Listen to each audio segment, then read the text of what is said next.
Okay, good morning. Let's get started. The announcements. Well, there is no problem set this week.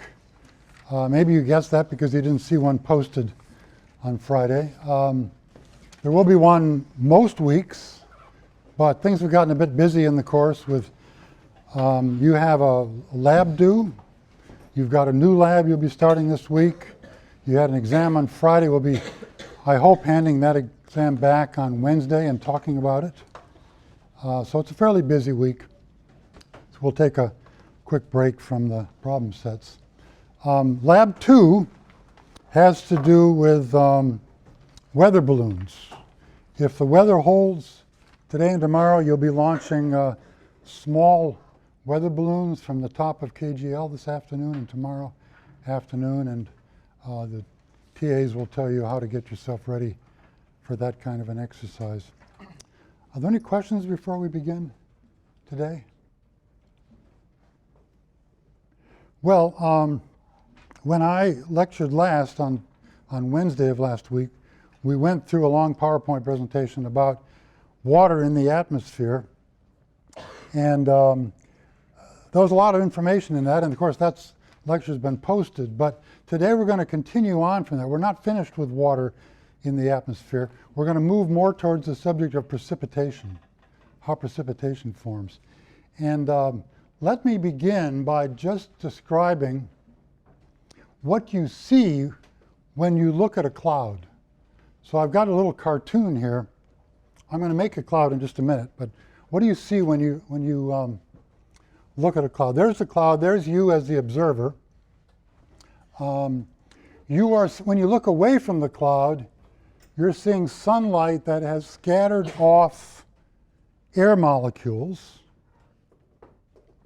and that light looks blue to you. When you look at the cloud itself, you see sunlight that is scattered off tiny condensed water droplets, and that cloud looks white to you. Under certain circumstances, if you look at the rain falling from the cloud and the light, the orientation of the illumination is just right, you'll see a rainbow. So what's going on? Why do you see three such very different things when you look at a cloud? Well, it has to do with the different types of the way light scatters from particles. And so I wanted to just run through this before we got any further into clouds. If you imagine a photon of light with a certain wavelength lambda approaching a particle, and it's going to be scattered off by that particle in some direction. What matters is the ratio of the wavelength of the light to the diameter of the droplet, that ratio. If the wavelength is much, much larger than the diameter of the droplet, that's called Rayleigh scattering, named after the famous English physicist. And under that condition, the scattering, let me say S, is proportional to 1 over the wavelength to the 4th power. In other words, the shorter the wavelength, the more is the scattering. Under that condition, the shorter the wavelength for the same particle, the more is the scattering. Well, that's why the sky is blue, because the visible spectrum includes red on the long wave side, green in the middle, blue on the short wave side. So when light comes from the sun and encounters these small air molecules, the blue light is scattered more than the green and the red.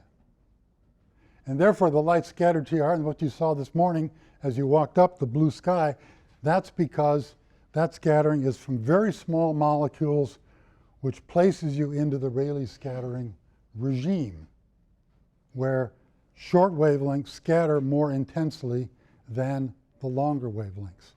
So that's why the sky is blue. Now, the cloud particles in the cloud are much larger than molecules.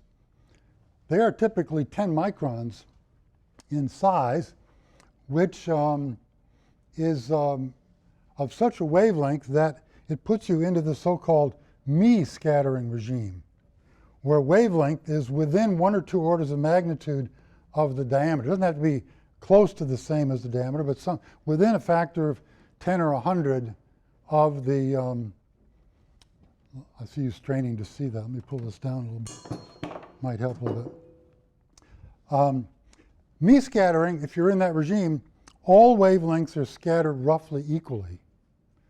Red, green, blue light are scattered equally. That is, whatever color you have illuminating the object, that's the same color you will get reflecting from the object. So if you're illuminating the object with white light, then the scattered light will be white as well, have the same mix of the different colors in the spectrum. So the cloud appears white to your eye because it's scattering all those different solar wavelengths equally. The other case, the third case, is when the diameter of the object is much larger than the wavelength of light. That would apply, by the way, for a raindrop, which has a diameter of about 1 millimeter. And remember, the wavelength we're talking about, for example, visible light is only 0.5 microns. So that would easily satisfy that. And that's the case where you can trace, it's called geometric optics, is the physical name for that scattering regime. That means you can actually trace a ray of light that comes into the raindrop, refracts as it enters, bounces off one side, refracts again, and comes back to your eye, splitting the color slightly because the refractive index, the bending of the light, is a function of wavelength, therefore giving you this special rainbow effect. You couldn't get that from cloud droplets because they're too small, but the fact that they're larger allows you to see that splitting of the light and the rainbow forming in that way. So that is basically what you see when you look at a cloud and the sky and the raindrops. A couple other points though. There's another way that meteorologists look at clouds, and that's with radar, meteorological radar. I've sketched that here. You've got a dish antenna, you make a microwave signal. Usually that wavelength is about 10 centimeters, about like that. You send it towards the cloud, and it may or may not scatter back to your radar system. If it does, you can determine the distance from the time it takes the radar signal to get there and back, and you can learn something about the particles in that cloud. But remember, with a longer wavelength, the same cloud droplets and even the raindrops are going to be in the Rayleigh scattering regime. So with this longer wavelength, you're almost always going to be in the Rayleigh scattering regime because your wavelength here is so much larger than the wavelength of visible light. So with that strong inverse dependence on wavelength, and the diameter comes in too, it turns out that cloud droplets do not scatter radar effectively, but raindrops do. So when you're looking at a radar image of a cloud, you are seeing only where it is raining. You do not see the cloud you see with the visible eye. With the visible eye, you see this white puffy thing full of cloud droplets. Radar doesn't see that. Radar goes right through, but the radar will bounce off from the raindrops or the snowflakes within that cloud. So remember, when you're using a meteorological radar, you are seeing precipitation rather than clouds per se. Of course, clouds produce precipitation, but they are different things. Are there any questions on that? Okay, well, that is background. We can do a little experiment to make a cloud. I've got a vacuum pump hidden under here and a little gray chamber that I'm going to evacuate. I'm going to hook this up to the jar in this way, and then by twisting a valve, I'm going to allow some of the air from this jug to pass into this evacuated cylinder. When I do that, let's say for the sake of argument that I take about that much of the air from here on up and suddenly remove it. Well, then the rest of the air in the jug is going to expand to fill the jug. Now, What happens when air expands suddenly? We've been over and over this, but now you're going to see it in this new context. When air expands, it does work on its environment, and it adiabatically cools. Its temperature drops because of that work it's done in expansion. When the temperature drops, the saturation vapor pressure drops as well. That is, the amount of water vapor that can be held in the vapor state suddenly decreases. Well, if this is a saturation vapor pressure, and this is the amount of water vapor that I actually have, the partial pressure of water vapor, and I suddenly drop the temperature, that's going to drop this value down. I haven't changed the amount of water in the air, but I've decreased the amount that can be held in the vapor state. And if I move it down to this level and slightly beyond, that excess must suddenly condense. It cannot remain in the vapor state.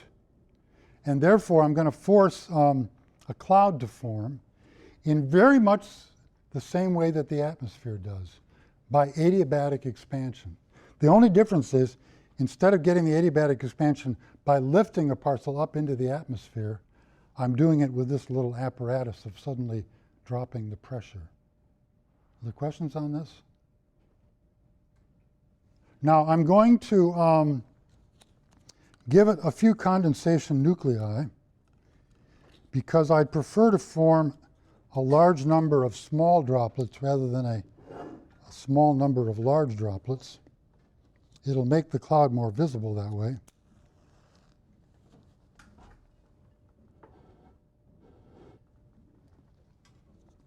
So I'm just going to blow a little bit of smoke in there. You won't be able to see this, but these will be very tiny.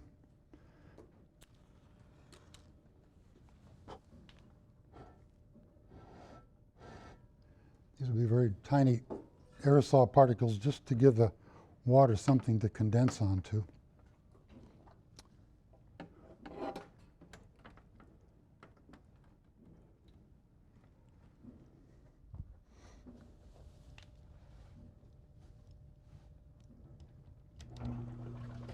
What you hear is a vacuum pump. I have a little gauge here to tell me whether or not it's working, whether this chamber is being evacuated.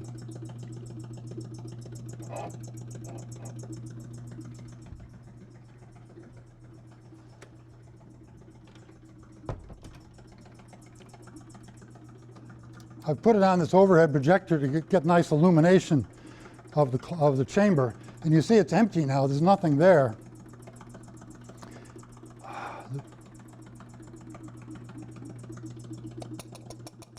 Okay, I think we have a little bit of a vacuum in here, so I'm going to try suddenly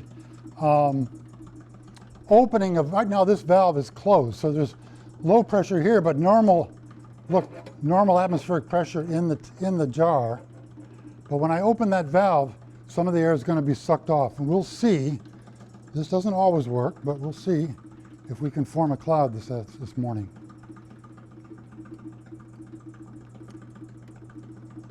Three, 2, 1. There is a cloud.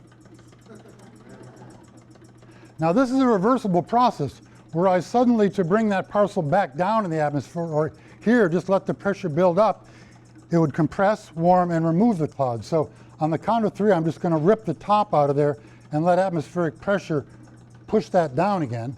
3, 2, 1. I'm going to repeat that again. Let me close this off.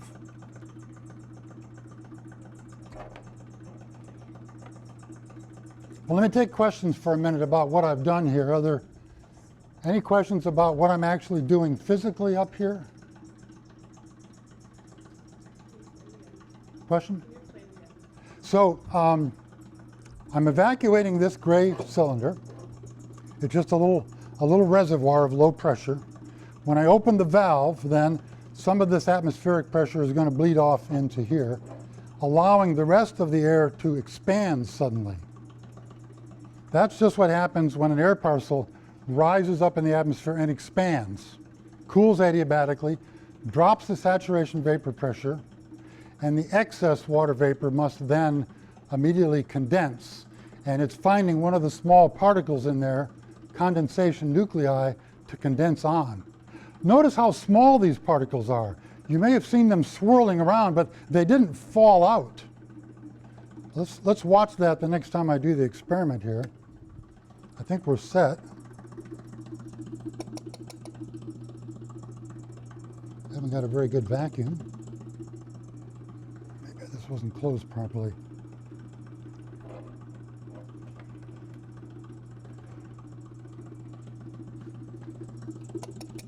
It's okay. Okay.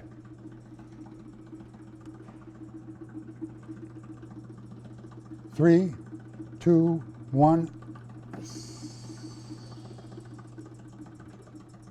Now, there are tiny particles in there, but you don't see them falling. Sometimes you see them swirling around a little bit. There's some air currents in there, but they're so small that they don't really fall out gravitationally. I'll reverse the process now. 3, 2, 1, and it's gone. Okay.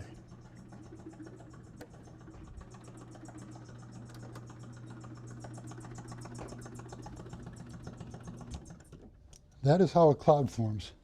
Other questions on that? There must be some mysteries on what I've done here. Anything at all? Does the jar feel cold to the touch?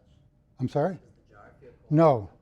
I don't think the temperature drop is enough, and the mass of the jar itself is too large, I think, for that to be detectable, at least by my hand on the outside. If we had a proper sensor in there, we could probably measure, if it was a fast response instrument, we could probably measure a several degree drop. I'm guessing, I haven't done the calculation, I'm guessing it would be 3 or 4 degrees Celsius. I've got a little bit of liquid water in here, so this air is pretty humid to start with. Probably, I'm guessing the air in there is probably 90 or 95% relative humidity, so that I don't have to cool it too much to bring it to saturation. But I doubt that I can measure that, feel that temperature difference there. But there is one, but I think you'd have to have a good sensor inside to feel that. That's a good question, though. Temperature is the key here, and that part we can't see. We can only see the response of the water vapor to that drop in temperature. Yes? Why do the particles start swirling after you have the cloud? Well, when I suck the air out of there, remember, if I suck it out, it's not going to come out smoothly. It's going to come out suddenly in one region more than another, and that's going to produce some eddies in there just because I've suddenly drawn air out of one part of the chamber. So that's just left over from, it could also be a little bit because I'm heating it from the bottom. It could be a little bit of thermal convection, but I suspect it's mostly just because I drew the air out very suddenly from one location in the bottle. Anything else on that? Yes? For the equation S approximately equals 1 over the fourth, is that for all sources, like the scattering, or is it just for the Rayleigh? That's just for Rayleigh scattering. Yes, in fact, for me scattering, you would write S is approximately independent of wavelengths. And for geometric optics, it's more complicated because the ray is actually bouncing around inside the raindrop and scattering in a different way. So, you know, that applies only to the Rayleigh scattering. That's the property. That is why the sky is blue when you scatter off very small particles. Okay. Anything else on the experiment? Now, the subject that we have to deal with today is how you take a cloud that is composed of these tiny cloud droplets, 10 microns in size, too small to fall gravitationally, and occasionally get rain out of these clouds. As I mentioned last time, if you compare the diameter of a droplet to the diameter of a raindrop, there's a factor of 100 difference. Their volumes are different by a factor of 1,000,000. That's 100 cubed, because the volume of a sphere goes like the cube of the radius. So we'd have to bring together 1,000,000 cloud droplets to form one raindrop. How and under what circumstances are we going to do this? There are two theories. Your book is good in this. There are two outstanding theories for this. The first one is called collision coalescence. If you have tiny cloud droplets, but they're not all the same size, some are a little bit larger than others, they're not falling very fast, but the large one is going to be falling a little bit faster than the smaller ones. And therefore, up in the cloud, the larger ones are going to overtake the smaller ones. And when they collide, they may coalesce. They might not. They might bounce off each other, but with some degree of efficiency, they will coalesce and make a larger droplet. Well, now it's going to fall even faster, and so it's going to sweep up smaller droplets at an increasing rate. And before you know it, you could sweep up 1 million droplets and form a raindrop. You may have seen something like this on a cold winter day with droplets condensing inside of your window at home.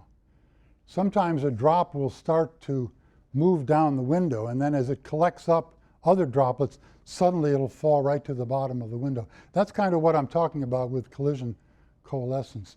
It's not a very efficient process most of the time because these cloud droplets are too similar to each other. There's not enough of a range of large to small particles to get this going, but on occasion, especially over tropical oceans, this mechanism is thought to dominate.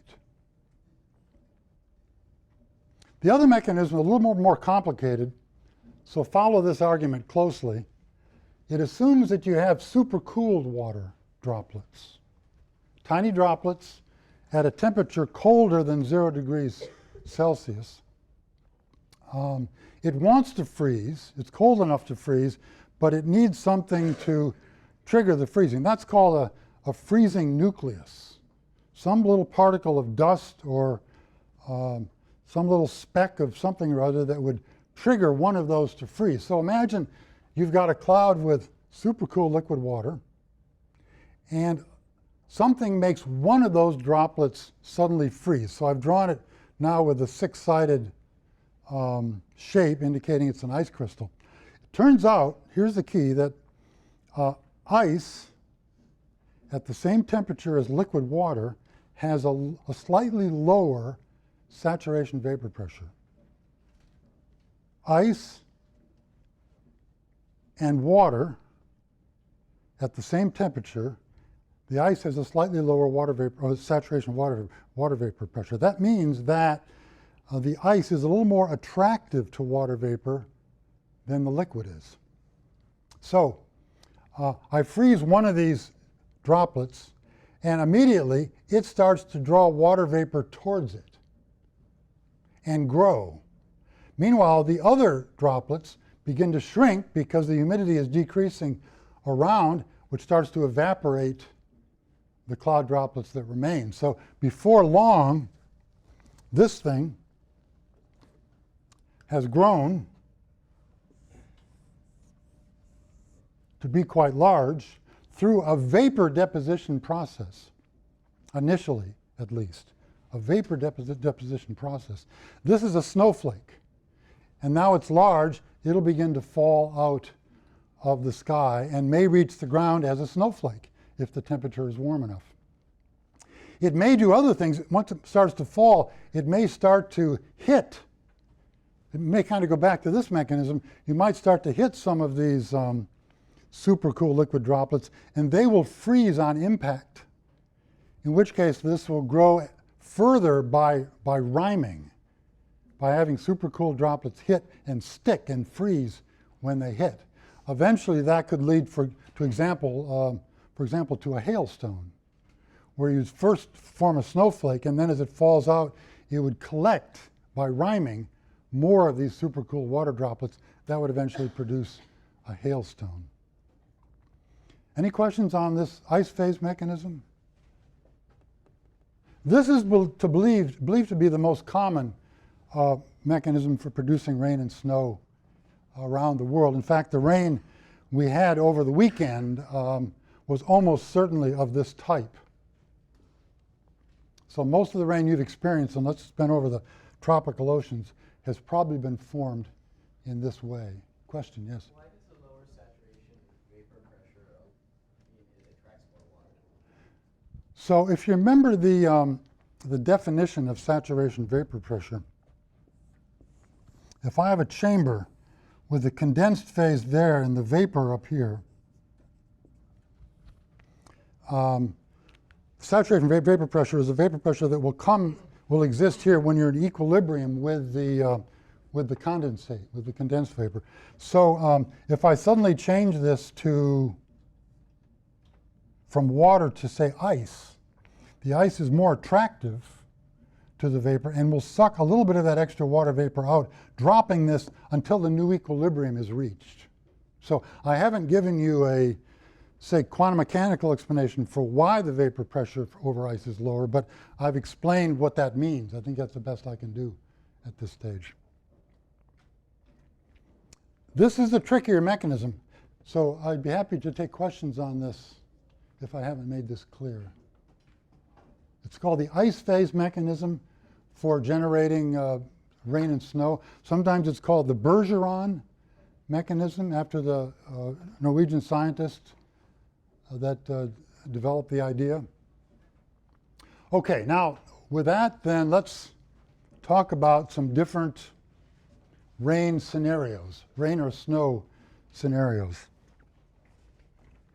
If you have a shallow cloud, it's warm at the surface, and you know somehow from a balloon sounding or an aircraft pattern that the top of that cloud is below the freezing level.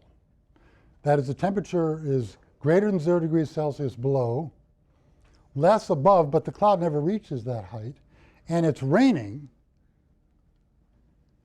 A simple process of elimination tells you that this must be the mechanism. It must be the collision coalescence mechanism, because there's no supercooled liquid water in this. All the liquid water in the cloud is at a temperature above 0 degrees Celsius, so this mechanism is excluded. It must be a warm rain mechanism. Let's go on to the next phase. Let's say this cloud is taller now, and the 0 degrees Celsius line is there, meaning it's colder above and warmer below. There's a good section of this cloud then that will have supercooled liquid water in it. Probably what's happening, if it's raining out the bottom of this cloud, it's probably because the ice phase mechanism is working, producing snowflakes up here. And I've drawn my crude little snowflake. I've made the cardinal sin of making it a 5-pointed star, when ice always has a 6-fold symmetry. So I hope you can do better than that. You should put a Star of David there. That would at least have a 6-fold symmetry. So snow is being produced via this mechanism. Then it's falling out. As soon as it falls and reaches the 0 degrees Celsius line, it is going to melt and become a raindrop. And then it'll fall as rain all the way to the ground. So again, the rain we had this weekend was almost certainly of that type, formed as snow higher in the atmosphere, and as it fell, it melted and became a raindrop, and we felt it as rain. That's the most common situation of all, by the way. This is extremely common, at least here in New Haven. In the wintertime, if you had temperatures less than 0 degrees Celsius everywhere, if it was cold at the surface, and of course even colder aloft in the troposphere, you could have the ice phase process forming snowflakes, and then they would simply fall all the way to the ground as a snowflake. That's fine. Occasionally, you may have encountered situations, or you will this winter, if you keep your eyes open, where the temperature at the surface is almost exactly 0 Celsius, within 2 or 3 degrees of 0 Celsius. So that melting level is right about at the surface. What you'll find then is that the snow that's falling is wet and sticky, because it's actually begun its melting process in just the last few seconds as it's fallen to Earth. But that'd be the special case somewhere, but where you get just between these two, where the 0 degrees Celsius is just about at the surface of the Earth. Questions on these scenarios so far? Okay, now here's one that's a little less common, but can be quite important when it happens. It's called an ice storm. And you have to imagine a temperature profile like I've drawn here. The vertical line for reference is the 0 degrees Celsius line. So there's a 0 line aloft, but another 0 line close to the surface. In other words, cold, warm, and cold again near the surface. So what's going to happen? Well, up here it's going to be just like this one. You're going to have the ice phase mechanism producing snowflakes. They're going to melt and become raindrops below that line. Now they are falling to Earth as a raindrop, a liquid drop. But then in the last few hundred meters, before they hit the surface, they enter a cold layer of air. That air is going to cool down the droplet, probably even below the freezing mark. If that air temperature is, say, -5 Celsius, then it's going to cool down that droplet to about that same temperature, -5 Celsius. So now what do you have? It's the first time I mentioned this, but you now have a supercooled raindrop. Before I was talking about supercooled cloud droplets. Now I'm talking about a supercooled raindrop. It's a millimeter in size, but it's supercooled. That is going to freeze upon impact and coat everything with ice. The power lines are going to be drooping with the weight. The branches on the trees are going to be leaning and breaking over from the weight of that ice freezing on impact as those supercooled raindrops hit the supercooled raindrops, right. This is called freezing rain or an ice storm. And the damage is caused normally, well, of course, the roads are going to be dangerous too because the roads will be icy, but most of the damage is going to come, I think, from the weight of this on trees and power lines and so on, occasionally breaking them, making them come to the surface. So but for that, you need this special behavior of the air temperature, which around in New England you typically get once or twice each winter. You'll get an ice storm that has this particular behavior to it. Any questions on that?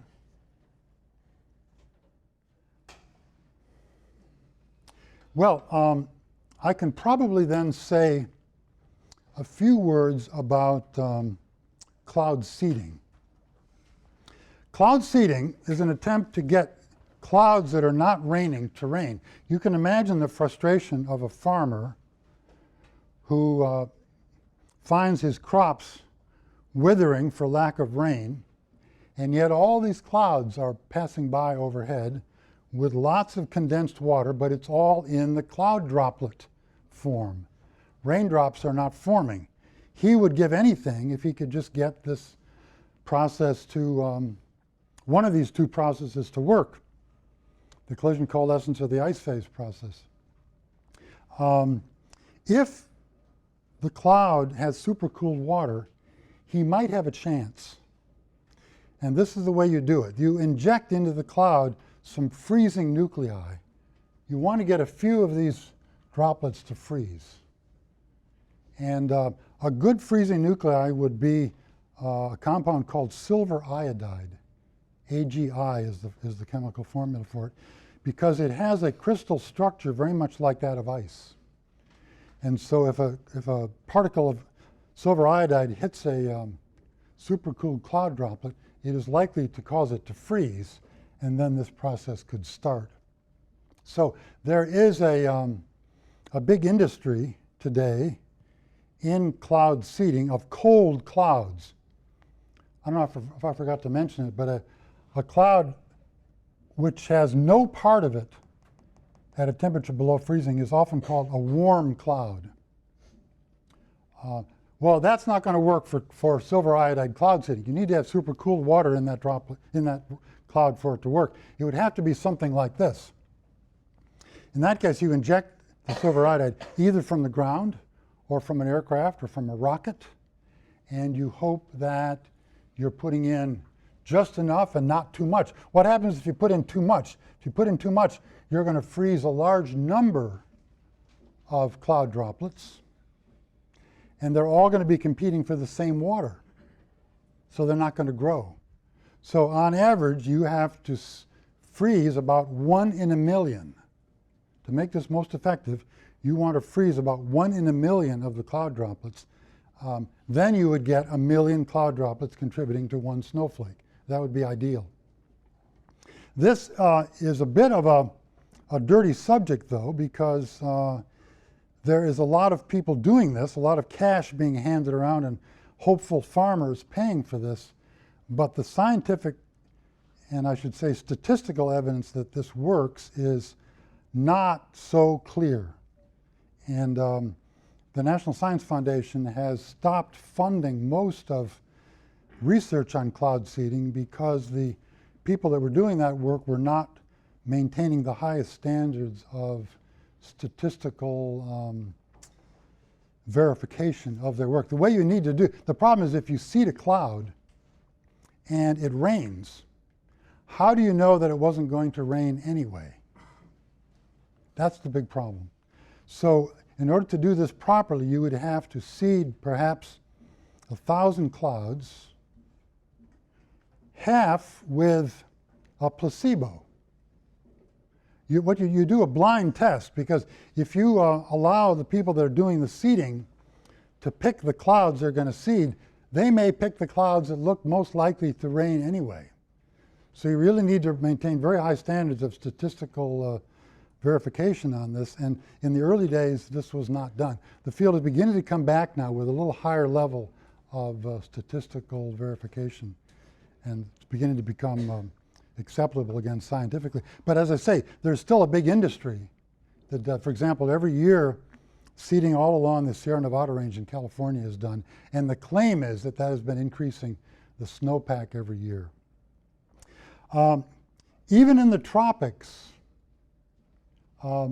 there is an industry claiming that they can seed warm clouds. This is even less likely to be the case. First of all, silver iodide wouldn't work. You'd have to have something else to get. In this case, you'd be trying to enhance this mechanism because it's the only one that can work for a warm cloud. And the way you would do that would be perhaps to drop some kind of hygroscopic nuclei into it, like salt particles, for example. Salt likes to pick up water, and if you could drop some salt crystals in there, you might be able to produce some droplets that are a little bit larger than the others, and that would enhance the collision coalescence mechanism. But as I say, this is even less further along as a scientific development than is the seeding of cold clouds. Question, yes? Are there any environmental concerns putting silver iodide into? The question is, are there any environmental concerns? Well, yeah, that's been discussed widely. Silver iodide, you know, I think the saving thing here is that you don't want to put very much in anyway. So you only put a small amount of silver iodide in. And there has been, though, people have been able to find the remains of this in the environment. But as far as I know, silver iodide is not a particularly dangerous compound. But do a check for yourself. Just Google silver iodide. AGI is the chemical formula, and see if it has any. As far as I know, except for recent literature, which I haven't followed, there have been no environmental problems detected for that. But that's a good question worth looking into. Other questions on rain? Yes? I guess the semi-legendary old belief that if you fired cannons, it could cause rain. Yeah. Not that I know of. I've heard that as well. Firing cannons was hoping to trigger this. I don't think there's any scientific evidence that works. Anything else on this? Okay, so what are we looking for in terms of climatology? A given region of the Earth will have certain water vapor sources, nearby bodies of water. It'll have certain characteristics that might make air rise. If you get the right conditions, you might get precipitation. But this will vary from place to place around the world. We'll talk about the global climatology of rainfall in just a few days. But there are some regions of the Earth where it never rains. Why would that be? Why would there be a place on Earth where it never rains? Anybody have an idea? Like if it's like right after after a big mountain range that like a cloud like would have to lose all its water to pass over? Yeah, that'd be possible, but I think even in that scenario, I would offer a slightly different explanation, and that is if you have a mountain range and the wind is always from one side towards the other, you'd have rising motion on one side, which would give you precipitation, but then always sinking motion on the other side. So even if you hadn't rained out all the water, once you start the air descending, then you clear out the clouds. So I would like to take that option because I think it's more universal. Wherever you have on the globe a place where the air is usually descending for whatever reason, you are unlikely to form either clouds or precipitation.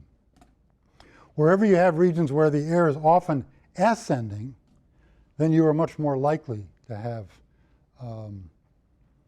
clouds and precipitation. There are people that say, well, we could make the deserts bloom by just adding more water vapor. And that will not work because I don't care how much water vapor you add to the atmosphere. If the air is always going to be descending, for example, in the Sahara Desert, what makes the Sahara Desert a desert is that the air there is usually descending. Adding water vapor, that's not going to change it. The air is still going to be descending, you're not going to make clouds. So precipitation climatology usually has to do with where is the air going up and where is the air going down. It's complicated in many ways, but in that sense, it's very, very simple. Rising air versus descending air. Now, a few numbers just to put this in your mind. We don't know exactly what part of the Earth gets the absolute most rainfall, but we suspect that there are places on Earth that get as much as, say, 10 meters of rain per year. I did a project in the Caribbean last spring, and at the top of a mountainous island down there, we had a rain gauge installed for several years, and at that point, we got 6 meters of rainfall per year, which is a lot. Here in New Haven, the average annual rainfall is about 1.5 meters, about that much rain per year on average. In order to do rain-fed agriculture, not irrigated agriculture, but rain-fed agriculture, you need about 20 centimeters of rain per year. About that much rain per year. This will give you some idea what kind of numbers we're looking for when we try to understand rainfall around the globe. 20 centimeters is about what you need to do, and it's marginal, but that will allow you to do a little bit of rain-fed agriculture. Questions on this?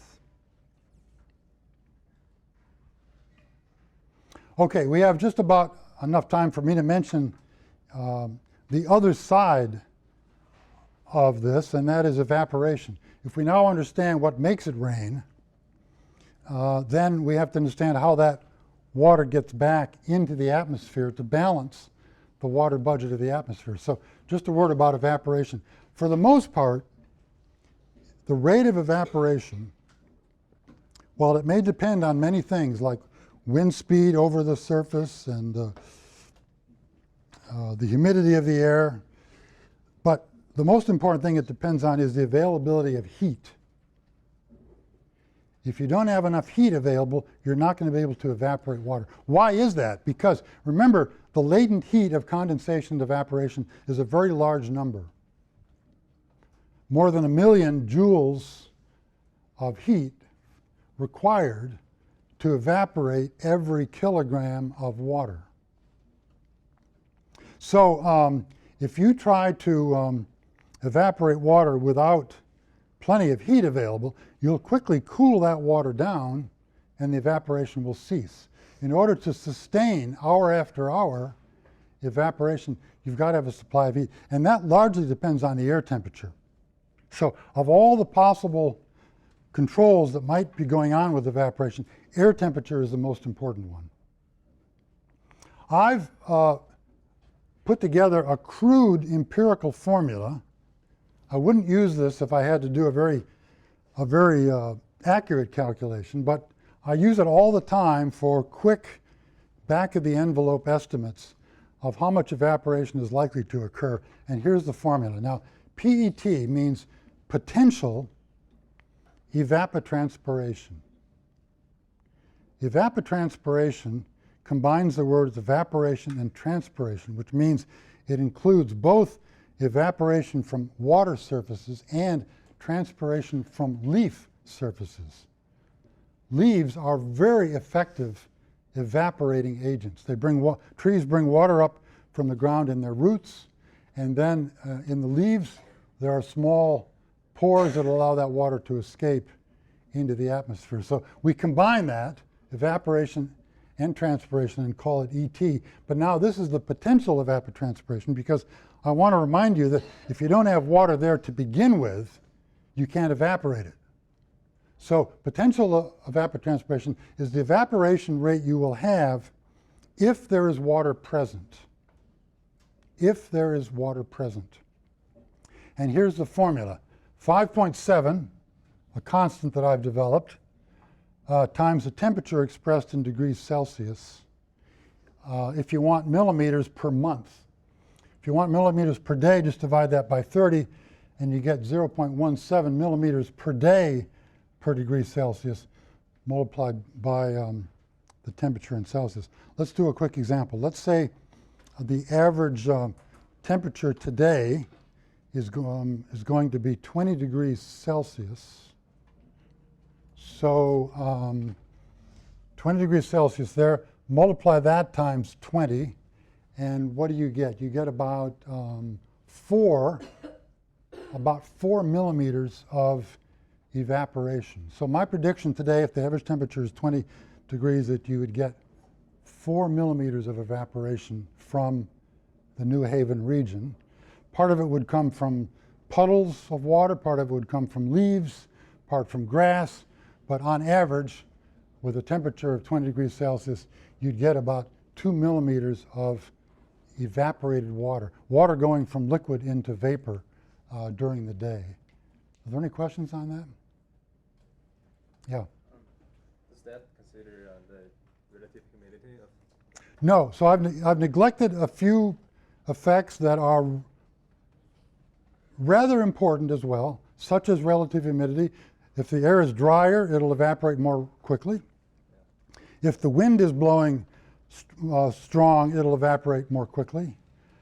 So I have neglected that, and you should make a note about that this is not a very accurate method for doing it, because it's ignored such factors as the one that was just mentioned.